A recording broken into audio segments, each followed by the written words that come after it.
आज हम लोग जॉइंट वेंचर टॉपिक पर कुछ मल्टीपल चॉइस क्वेश्चन के बारे में पढ़ा जाएगा।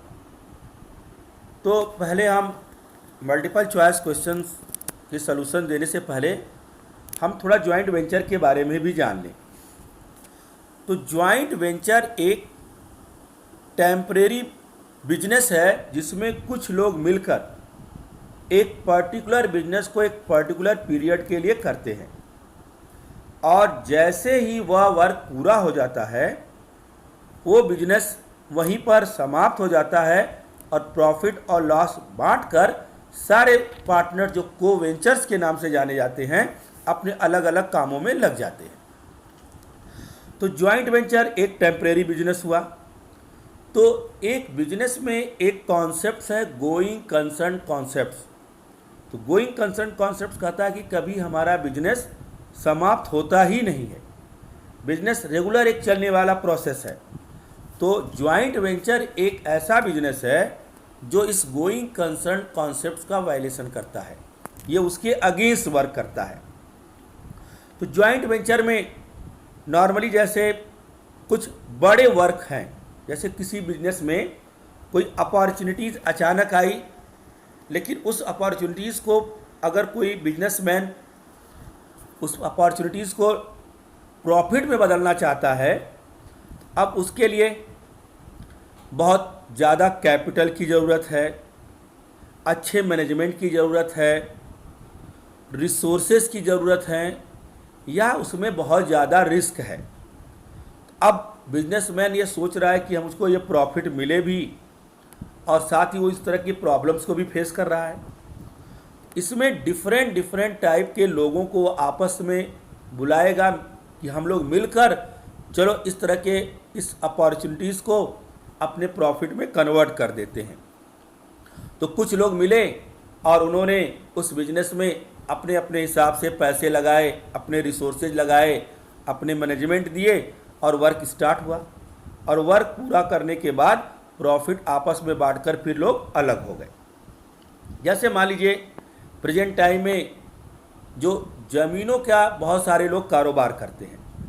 तो मान लीजिए कुछ लोग हैं छोटे छोटे जो प्रॉपर्टी डीलिंग का काम कर रहे हैं, तो उसी में किसी एक को एक बहुत बड़ी प्रॉपर्टी कोई बेचना चाह रहा है कि भाई आप इसको खरीद लो। तो अब उस प्रॉपर्टी डीलर के पास पैसे कम है या वो रिस्क बचना चाहता है या मैनेज नहीं कर सकता, तो वह कुछ लोगों को आपस में कहेगा आओ हम लोग मिलकर इस प्रॉपर्टी को खरीद लेते हैं और फिर इसको प्लाटिंग करके बेच दिया जाएगा और बेचने के बाद होने वाले प्रॉफिट और लॉस को डिस्ट्रीब्यूट करके फिर हम लोग अपने अपने अलग अलग बिजनेसों में लग जाएंगे। कंपनियां जब शेयर इशू करती हैं तो उनके शेयर के लिए एक मिनिमम सब्सक्रिप्शन आता है कि आप एक मिनिमम सब्सक्रिप्शन के बाद ही अपने शेयर को मार्केट में इशू कर सकते हैं। अब यहाँ पर जब बात आई मिनिमम सब्सक्रिप्शन की, तो कुछ लोग आपस में मिलकर एक कंपनी से एग्रीमेंट कर लिए कि हम आपके शेयर के मिनिमम सब्सक्रिप्शन को पूरा करा देंगे, और वे लोग मिलकर सब्सक्रिप्शन पूरा कराए। अगर नहीं हुआ तो बचे हुए शेयरों को आपस में खरीद लिया और कंपनी के शेयर का सब्सक्रिप्शन को फॉलो कर दिया गया। कंपनी जब फॉलो कर ली रूल को, तो फिर उससे होने वाले प्रॉफिट और लॉस को आपस में डिस्ट्रीब्यूट कर लिया। एक आता है जैसे सीजनल बिजनेस। सीजनल बिजनेस है, मान लीजिए बरसात के समय में रेन कोट के बिजनेस हुए, ठंडी के सीज़न में रूम हीटर के बिजनेस हुए, या फिर गर्मी के सीज़न में एसी कूलर के बिजनेस हुए।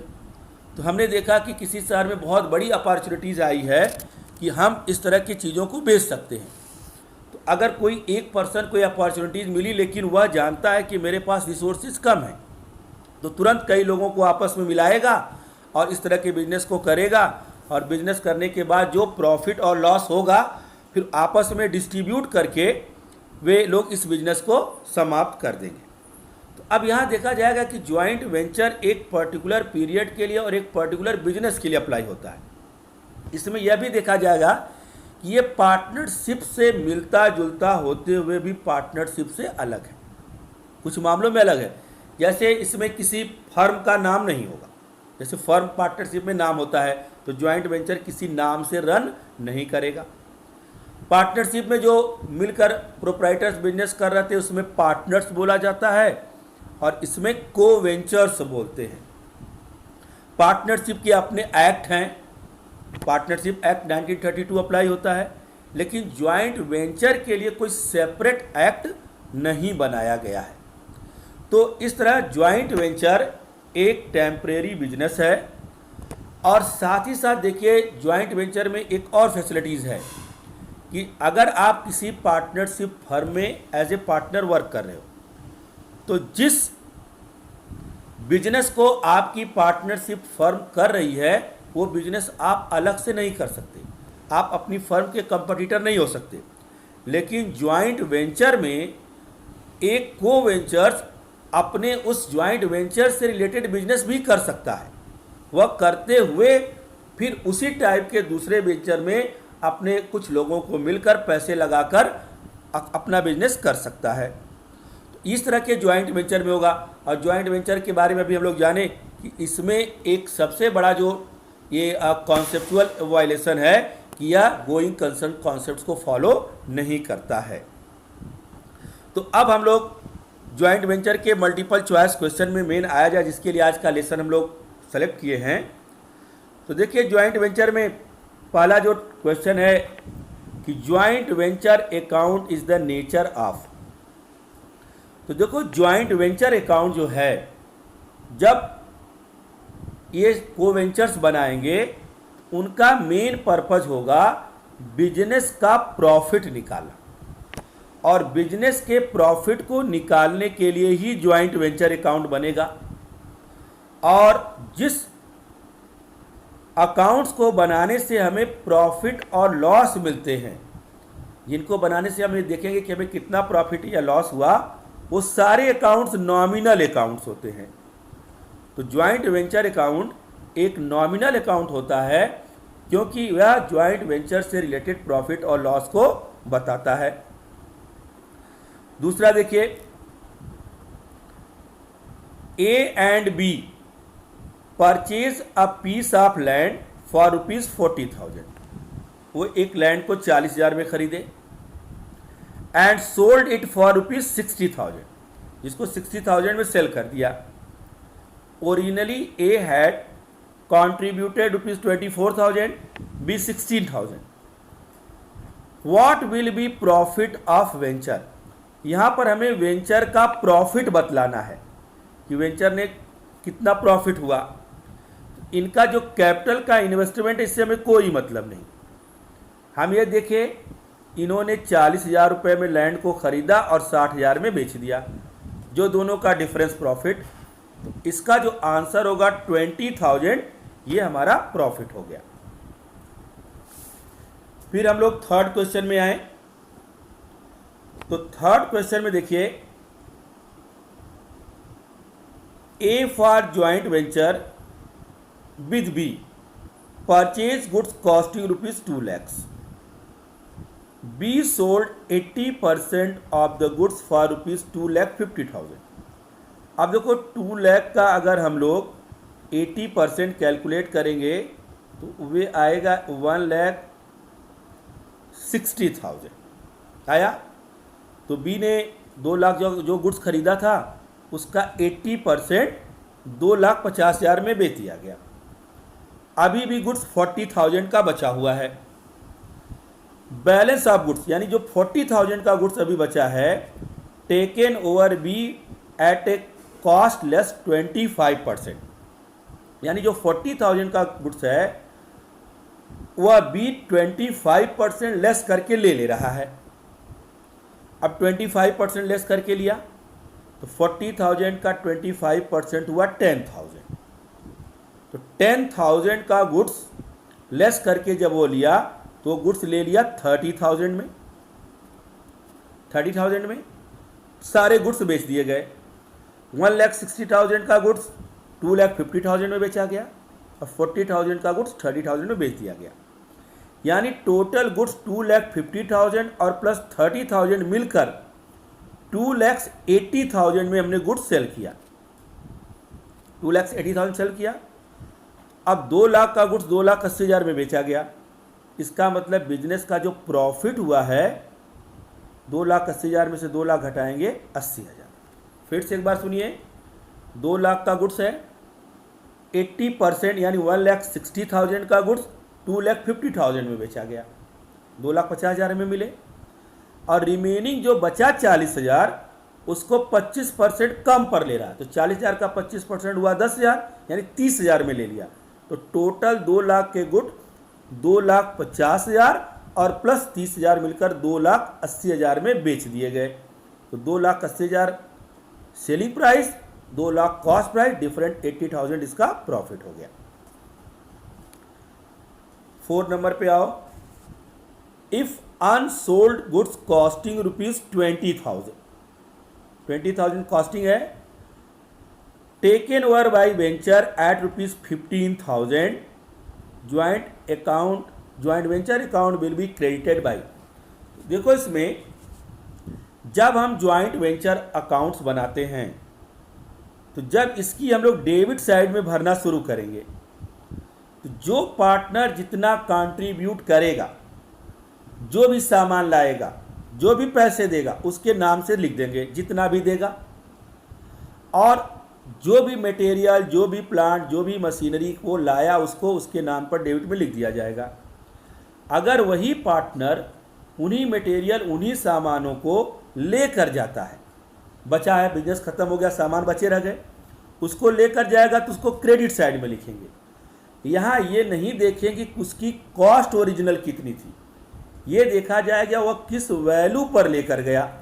तो यहाँ पर जो पार्टनर लेकर जा रहा है उसकी कॉस्ट भले 20,000 है लेकिन लेकर जा रहा है वो 15,000 पर, तो इस 20,000 से नहीं कोई मतलब होगा, इसके डिफरेंस से भी नहीं मतलब होगा। जिस वैल्यू पर लेकर जाएगा उसी वैल्यू पर क्रेडिट किया जाएगा। तो यहाँ पर लेकर गया है 15,000 पर, तो 15,000 हमारा आंसर होगा।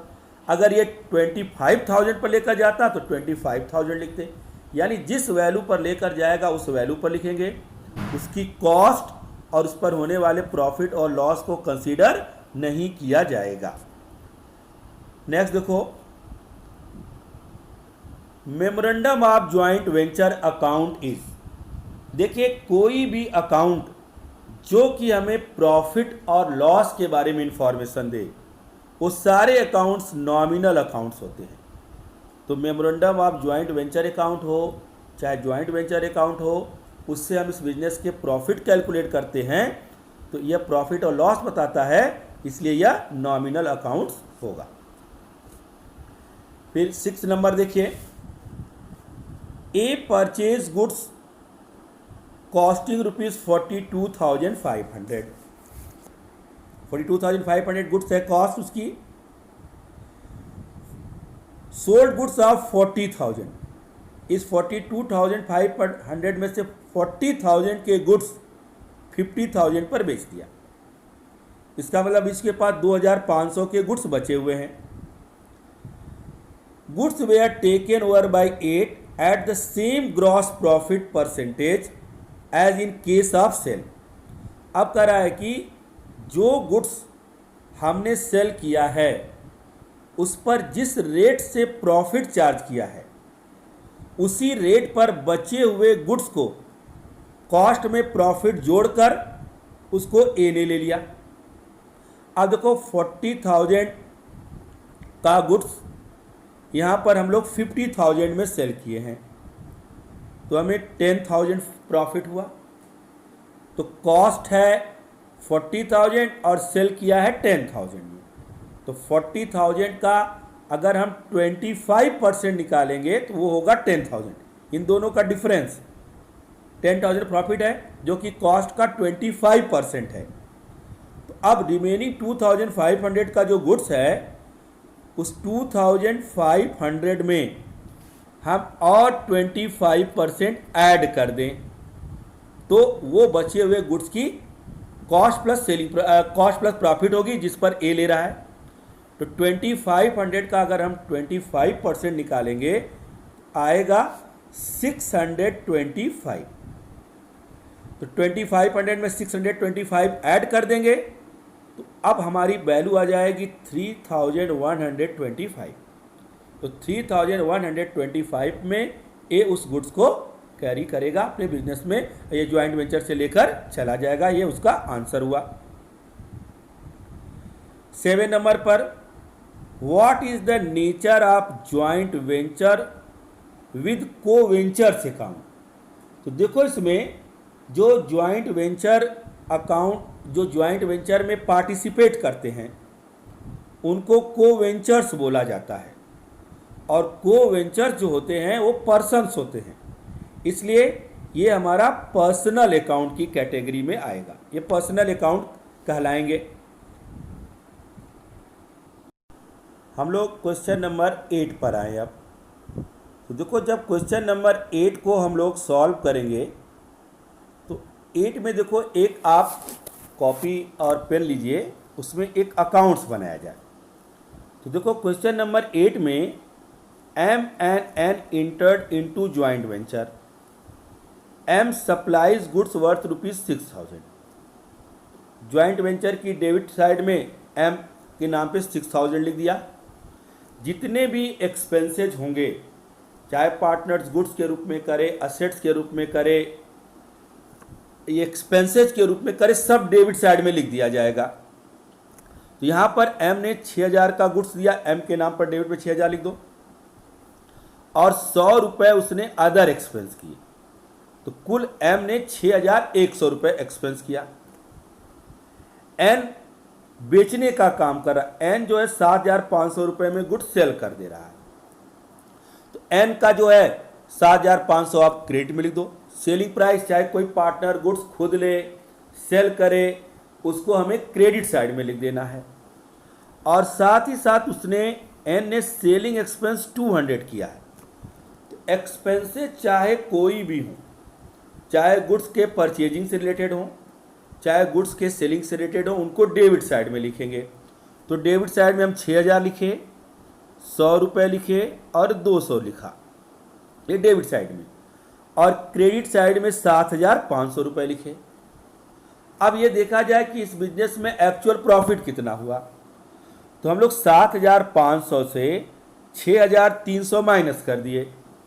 अब हमें प्रॉफिट मिला 1,200 रुपये, 1,200 प्रॉफिट मिला। अब इसमें कह रहा है कि ये इक्वल पार्टनर हैं, जिसका इस मतलब 600 ए का हो गया M का, और 600 रुपये N का हो गया।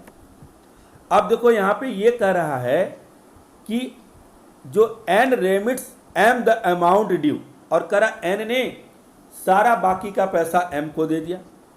अब देखो उसने जो M ने 6,000 रुपये गुड्स का अपना पैसा मांगेगा, 100 रुपये अपने एक्सपेंस का मांगेगा, और प्लस 600 रुपये प्रॉफिट का मांगेगा। तो 6,000 प्लस 100 प्लस 600, इसका मतलब M को कुल 6,700 यहाँ पर चाहिए होगा। तो इसका आंसर हो जाएगा 6,700। 9 नंबर में A and B purchase a piece of land for ₹20,000, sold it for ₹60,000। इनके कैपिटल कंट्रीब्यूशन दिए हैं जिनका कोई यूज नहीं, सीधे 20,000 का गुड्स 60,000 में बेचा गया। इसका जो प्रॉफिट होगा वो होगा 40,000। आंसर हो जाएगा 40,000। क्वेश्चन नंबर 10 में A and B entered into joint venture, sharing profits in the ratio of 1:1. A purchased goods for costing 20,000, इसको डेबिट साइड में लिखिए expense. B sold goods for ₹25,000, selling को क्रेडिट में लिख दिया। तो 20,000 डेबिट में, 25,000 क्रेडिट में। फिर आगे इसी टॉपिक में कह रहा है A is entitled 1% commission on purchase. A को कमीशन मिलेगा, एक्सपेंस होगा, और ये परचेज पर। तो 20,000 का 1%, 200, यह भी डेबिट में लिखिए, एक नया expense. B is entitled to get 5% commission on sales. B जो है गुड्स को सेल कर रहा है, इस पर कमीशन लेगा, यह भी एक्सपेंस। तो 2500 का अगर हम 25,000 का अगर 5% निकालेंगे आएगा 1250, ये भी एक्सपेंस। तो डेबिट में क्या क्या हुआ, 20,000 रुपये, 200 रुपये, 1250 रुपये। और क्रेडिट में क्या हुआ, 25,000। अब हम लोग इसका बैलेंस करेंगे तो डिफरेंस होगा जो प्रॉफिट। तो हम लोग क्या किए करेंगे कि 20,000 प्लस 200 प्लस 1,250 को ऐड कर लेंगे और उसको 25,000 से माइनस करेंगे तो डिफरेंस आएगा 3,550 रुपये, जो इसका प्रॉफिट कहलाएगा। 11 नंबर पे आइए। Goods costing ₹10,000 destroyed by an accident, insurance claim nil. अब देखो, जो इस तरह के डिस्ट्रॉयड गुड्स होते हैं या एबनॉर्मल कैटेगरीज में आते हैं और एबनॉर्मल लॉसेस को जॉइंट वेंचर रिकॉर्ड नहीं करता है। तो लिखा है बी में, no entry will be made in the books of joint venture. जो बी वाला सही रहेगा कि जॉइंट वेंचर ऐसे ट्रांजैक्शन जो एबनॉर्मल नेचर्स के होते हैं उनको रिकॉर्ड नहीं करता है। 12 नंबर में, which of the following statement is true. अब देखो, इसमें से देखा जाए कि कौन सा स्टेटमेंट ट्रू है। There is no difference between joint venture and partners. बिल्कुल डिफरेंस है इसके बीच में। तो there is difference between joint venture and partners. Consignment and joint venture is same. There is not separate act for joint venture. तो give in case of joint venture the number of third parties none only. तो इसमें देखो, there is not separate act. Joint venture के लिए कोई separate act नहीं बनाया गया है। तो ये हमारा आंसर होगा, there is not separate act for joint venture. 13 में आओ। Which of the following accounts are maintained in the joint venture when separate set of books are maintained? अब देखो, जब ज्वाइंट वेंचर अकाउंट्स में हम प्रॉफिट निकालते हैं तो प्रॉफिट निकालने के लिए जब बुक्स मेंटेन होंगी वो 3 तरह से होंगी। एक, हम सेपरेट उसकी बुक रख लेंगे। हम जो बिजनेस कर रहे होंगे उस बिजनेस से उसका कोई रिलेशन नहीं होगा। ज्वाइंट वेंचर के ट्रांजैक्शन अलग बुक में होंगे और हमारे जो मेन रेगुलर बिजनेस होंगे उनके ट्रांजैक्शन अलग बुक में होंगे। तो अगर हम सेपरेट बुक्स में ट्रांजैक्शंस रिकॉर्ड कर रहे होंगे तो हम लोग उसमें 3 अकाउंट बनाते हैं, joint venture account, joint bank accounts और को वेंचर्स अकाउंट। हम लोग इसमें अकाउंट बनाते हैं। अब इस मेथड में देखो, इसमें कहा है ज्वाइंट बैंक अकाउंट, यह भी बनेगा, ज्वाइंट वेंचर भी बनता है और को वेंचर्स भी बनते हैं।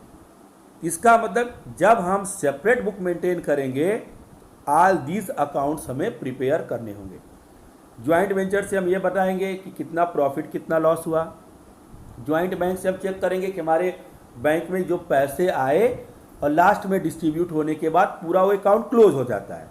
और को वेंचर्स अकाउंट में बताया जाएगा किस को वेंचर से कितने पैसे लेने और कितने पैसे देने हैं। 14 नंबर, if co venture takes away goods under memorandum joint venture method then he will be debited this goods. अगर मान लो देखो, को वेंचर है, को वेंचर में गुड्स है, वो अलग बिजनेस हुआ और हमारा जो अपना बिजनेस अलग है। अगर ज्वाइंट वेंचर के बिजनेस से कोई को वेंचर या कोई पार्टनर गुड्स अपने बिजनेस में लाता है, ये माना जाएगा उसने उस ज्वाइंट वेंचर से वो गुड्स खरीद लिया है। जैसे हमारा ही बिजनेस, हम भी ज्वाइंट वेंचर के पार्ट हैं, हम अपने बिजनेस के भी हैं पार्ट। तो हम अगर अपने बिजनेस के लिए गुड्स ज्वाइंट वेंचर से लाते हैं, इसका मतलब वह गुड्स हमने ज्वाइंट वेंचर से खरीद लिया है, यह परचेज अकाउंट्स में लिखा जाएगा। फिर देखो अगला 15 number, for opening joint bank account in case of separate sets of book joint bank account will debited and joint venture account will be credited. अब देखो जर्नल का रूल है कि बिजनेस में जो भी चीज़ आए debit, what's come in debit, तो यहाँ पर जब कोई भी को वेंचर बिजनेस में ज्वाइंट वेंचर में पैसे लगाएंगे तो बिजनेस में पैसा आएगा डेबिट और गिवर को क्रेडिट किया जाता है। तो यहाँ पर हम ये देखेंगे कि पैसा आया है डेबिट और को वेंचर्स ने दिया है क्रेडिट, तो जर्नल के रूप से 15 का आंसर होगा डी। तो आज हम लोगों ने ज्वाइंट वेंचर के कुछ मल्टीपल चॉइस क्वेश्चन के बारे में पढ़े। इनमें अगर किसी को कोई प्रॉब्लम हो तो हमसे हमारे कांटेक्ट पर पूछ सकता है, व्हाट्सएप पर मैसेज करके हम उसको सेटिस्फाई करने की कोशिश करेंगे। Thank you.